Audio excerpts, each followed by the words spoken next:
Hey guys, welcome to another episode of Day in the Life of Vintage Classic Specialist here for a Saturday.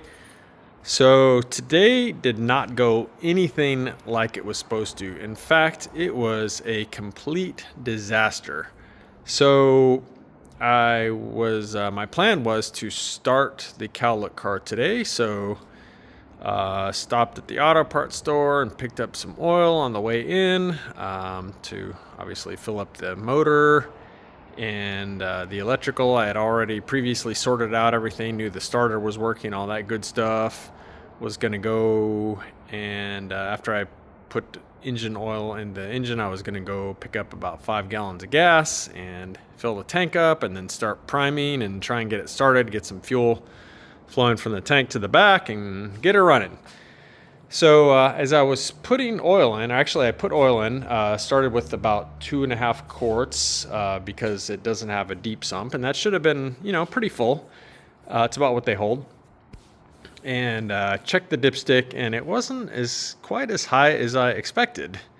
And so I thought, well, okay, whatever. So I went to go put some more in, and then I happened to step back a few feet, and I noticed about a 2-foot diameter puddle of oil forming under the car. And needless to say, I pretty much shit a brick and kind of looked underneath there, and it looked like it was coming from one side of the drain plate, the oil drain plate on the bottom of the motor there. And so before I put oil in, I had gone and tightened up the little 10 millimeter bolts and the central drain plug. So I was kind of confused as to how it could be leaking from that plate, but I thought, I don't know, maybe somebody forgot to put a gasket in there, or I don't know. I just kind of went through some different scenarios, and then jacked the car up and got under there where I could look better. And lo and behold, there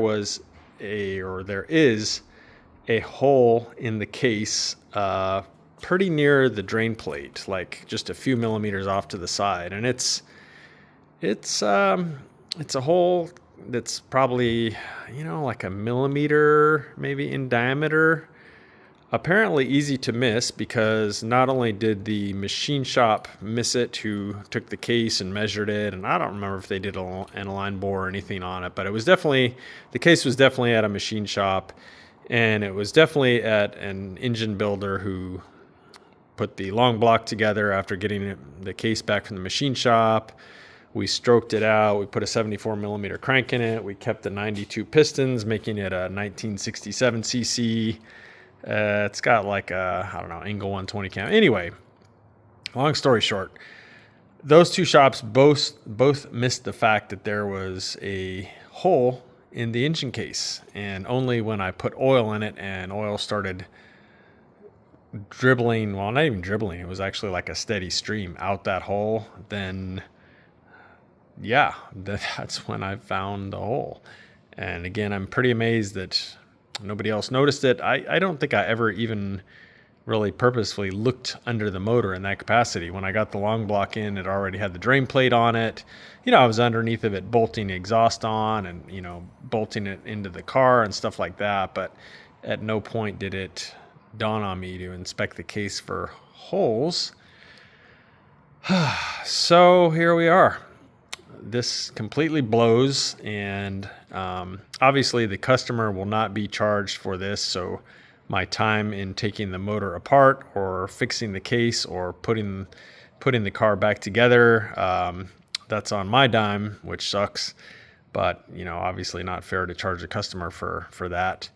So today went ahead and pulled the motor out, and kind of a pain on big motors in these cars. Usually what I do in this case is what I did was I'll strip them down to pretty much a long block, get all that tin off and everything, especially a motor like this, which has really beautiful powder coated tin. And in this case, it's got the graphics and stuff like that on the fan shroud. I don't want to take any chance of scratching anything. So it's actually easier and safer in a lot of ways to go ahead and pull all the tin off while the motor is still in the car. And then so I went ahead and pulled off the exhaust and everything, and pretty much at that point when it came out, it more or less looked like that. I still had the oil cooler on it and a couple other things, but more or less down to a long block and pulled it out. So that's about a 3-hour process doing it that way.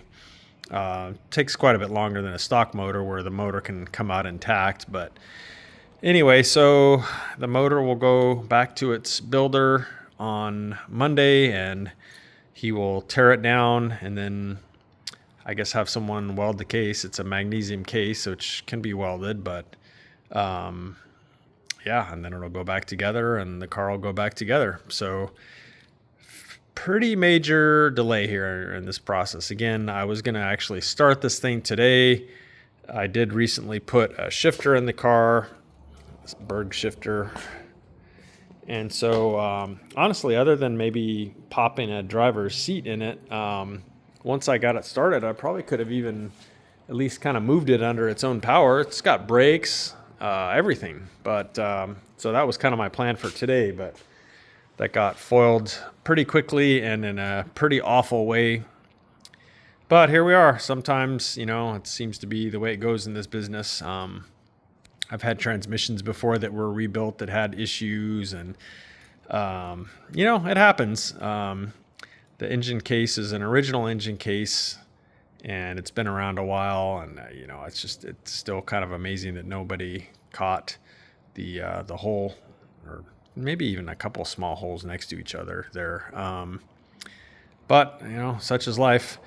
The funny thing is that the bottom of the motor, and I can't show it now since it's sitting on the floor or on that jack, is that a lot of times when these cases have holes in them like that, it's from corrosion, and a lot of times the underside of the case will be all kind of corroded looking and stuff. But the underside of this case is actually really, really nice. So my only guess is that the motor sat for a long time with water inside the motor, and it sort of corroded it from the inside out. But, who knows at this point. But anyway, so yeah, pretty unfortunate delay here for the cowlick car.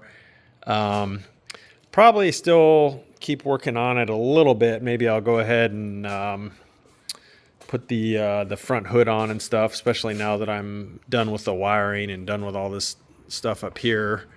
Put the hood on it, put the... I don't know, maybe go ahead and even put the seats in it, stuff like that. But yeah, it's can't go too much further here until we have the engine back together and installed, and then I'll pick up where I was hoping to be today. But anyway, guys, that is it for today. So major bummer of an episode here, and yeah, what are you gonna do? So I will see you guys again Monday. Thanks for watching. Bye.